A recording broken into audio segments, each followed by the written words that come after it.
yn dilyn yr arbrawf na gyda'r dŵr poeth a dŵr oer, da ni wedi dod allan i'r ardd i wneud chydig bach o theori. Dwi'n defnyddio'r bwrdd D yma ar yr iPad fan hyn, fel byddwn ni'n neud yn y brifysgol ar yr adeg yma i gadw darlithio a rhoi'r neu siŵr bod y darlithoedd i gyd ar gael ar-lein. Felly, dyma ni, so'r darlun sydd gyda ni o'r dŵr yma, sut dyn ni'n edrych arno fe. Beth gorau wneud yw meddwl amdano fe ar lefel y moleciwlau. Dyn ni'n gwybod mai H2O ydy dŵr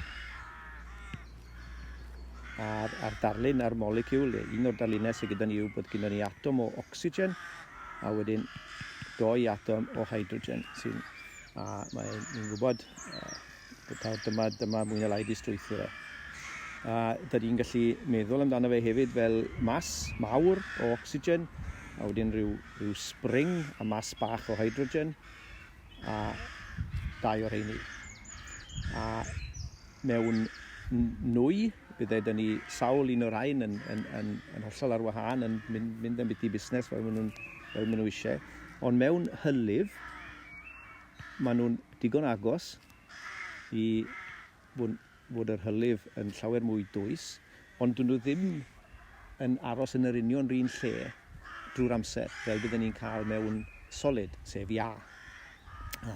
Un o'r ia i'r dŵr, i'r stem, mae'r moleciwlau yn cael egni o'r gwres. Mae'n feddwl am yr gwresogi fel rhoi egni mewn i'r rhew i'w doddi fe i wneud y dŵr, a'r dŵr wedyn yn cael fwy o egni wedyn ac yn y pen draw mae'r moleciwlau yn torri'n rhydd o'i gilydd a mae gennym ni stem.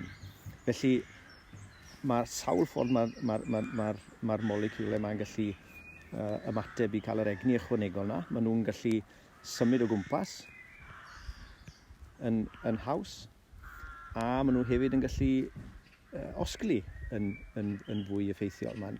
Mae'r moleciwlau hydrogen yn gallu symud nôl ymlaen, neu mae'r darn ocsigen hydrogen yn gallu osglu nôl ymlaen fel mas a 2 fas yn sownd wedi cael eu cysylltu gyda spring.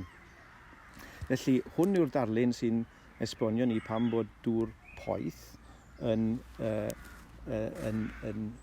llai dwys na'r dŵr oer. So os gyda ni dŵr oer a dŵr poeth, y syniad yw bod ar gyfartaledd bod y moleciwlau yn agosach at ei gilydd yn y dŵr oer. A dyn ni'n gwybod bod y dwysedd,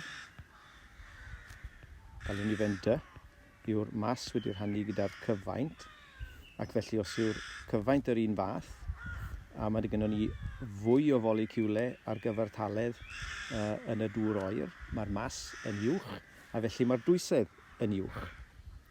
A dyn ni'n gwybod o egwyddor Archimedes, os byddwn ni'n rhoi rhywbeth mewn hylif a bod e'n arnofio, dyn ni'n gweud wedyn bod yr dwysedd yn llai na dwysedd y dŵr. Ac os bydd e'n sugno i'r gwylod, wedyn bod yr dwysedd yn fwy na'r dwysedd y dŵr.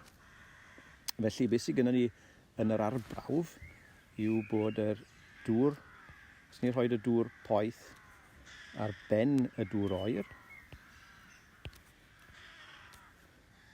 mi fydd e'n arnofio yn yr un ffordd a mae'r darn o blastig yn arnofio ar wyneb y dŵr.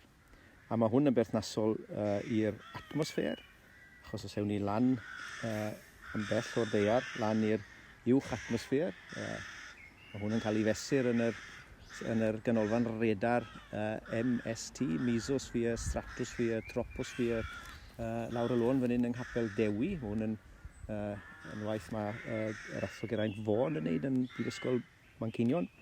A mae defnyddio radar i astudio'r rheiniau yn yr atmosffer.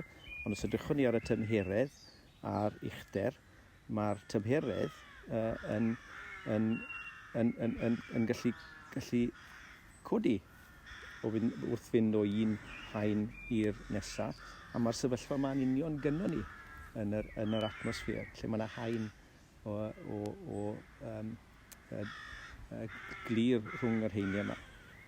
Mae hwn hefyd yn bwysig i gadw pysgod i fyw, achos mae mewn pwll dŵr, os oes yna bysgod yna, mae'r dŵr oer yn mynd lawr i'r gwaelod, a wedyn mae'r rhew yn mynd i'r top, a felly mae'n bosib wedyn i gael y dŵr oer dwys ar y gwylod sydd ddim wedi rhewi.